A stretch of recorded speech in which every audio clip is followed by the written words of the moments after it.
a giant specter of endless grief for the Italian people.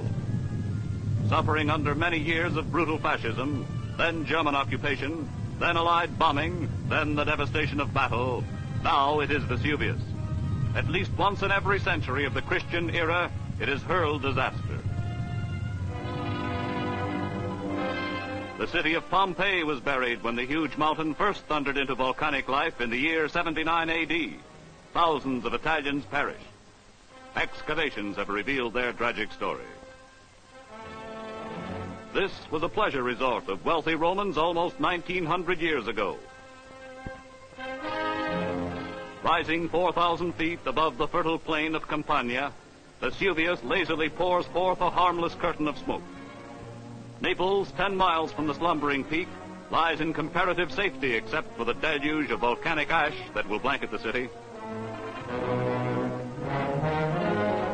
Then, with a few warning rumbles, Vesuvius belches fire, flame, and molten rock in a fearsome spectacle. Tons of ash and cinders are borne skyward, while fiery lava streams down into the doomed valley.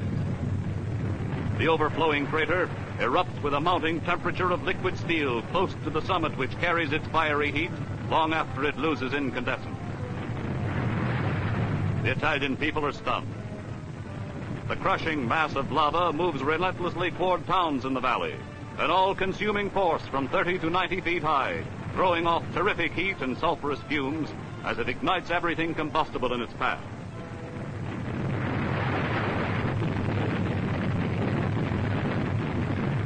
Venturesome youngsters linger too long in the danger zone and have to run for it.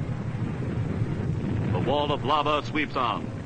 Frightened Italians try barricades of brush, hoping to check the cooling edge of the flood until it may solidify and build up a dam. But man's weak efforts against this monstrous force are hopeless.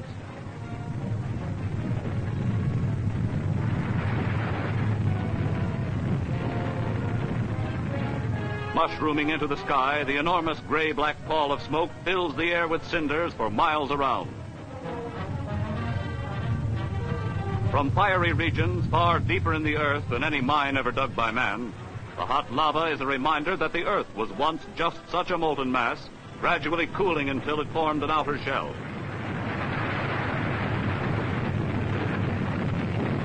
This phenomenon is simply a weak spot in the shell. From the flaming depth, the liquid rock is forced to the surface by the pressure of the Earth's crust. As it boils from the crater of Vesuvius, lava may have a temperature of more than 2,000 degrees Fahrenheit, and in this major eruption it carries the terrific heat far down the slopes of the mountain. It carries a crushing weight that dooms cities and towns.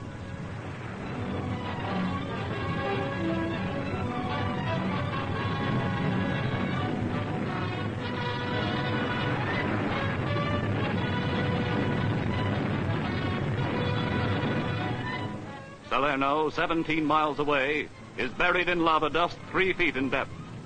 An army bulldozer helps to clear streets, and soldiers, aided by the people, labor to enable military traffic to move. A costly disaster is soon apparent.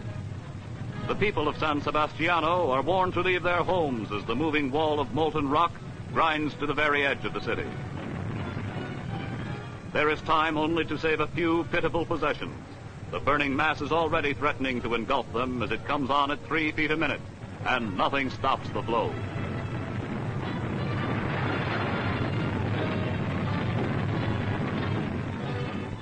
The revered image of San Sebastiano's patron saint is festooned with offerings. The faithful may leave worldly things behind, but not a blessed statue. So long as the eruption continues, the catastrophe grows, with ever the chance that new rivers of fire will flood from the crater. The moving mass is gathering its forces now to engulf a city. No puny structures built by man can slow the tempo of its crushing march.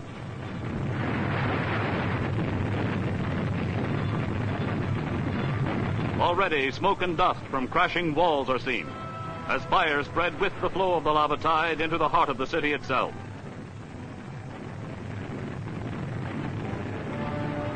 Its people are appalled. These are their homes. Hoping against hope, others wait until it's imperative to move on. War has seared much of Italy, with half the land a battlefield.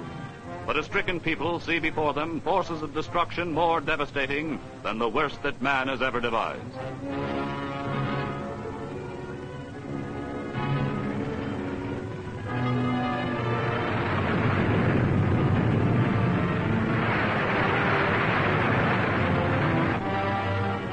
More people are ordered to evacuate.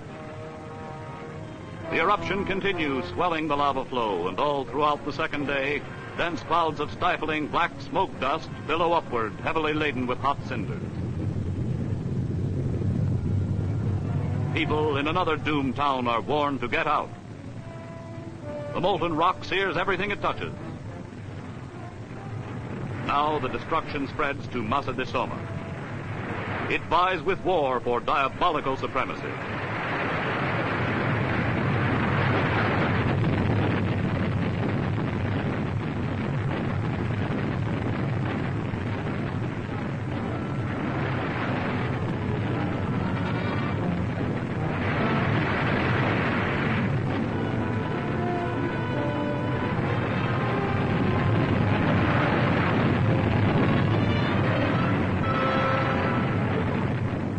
Orphans of war, hardened to bombing and shelling, are benumbed by this new terror.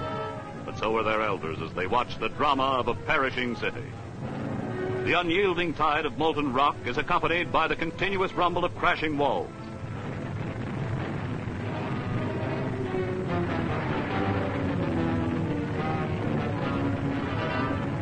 Faces reflect the tragic scene.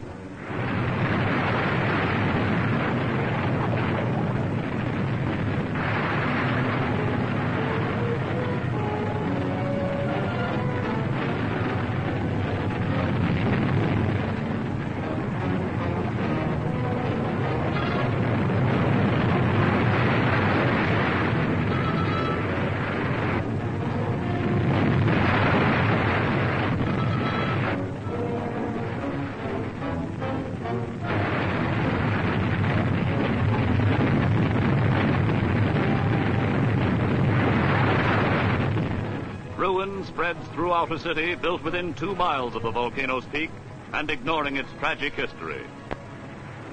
They move to safe havens, but they'll come back.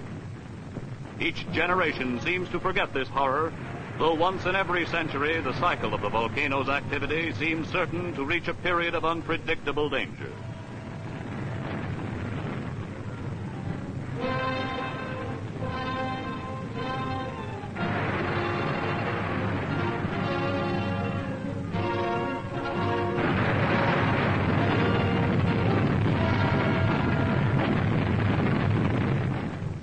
The crater pours forth its blackish pall in giant clouds of lava dust, but it covers the land with precious ash that makes the earth fertile, and grapes will grow again to produce a wealth of wine.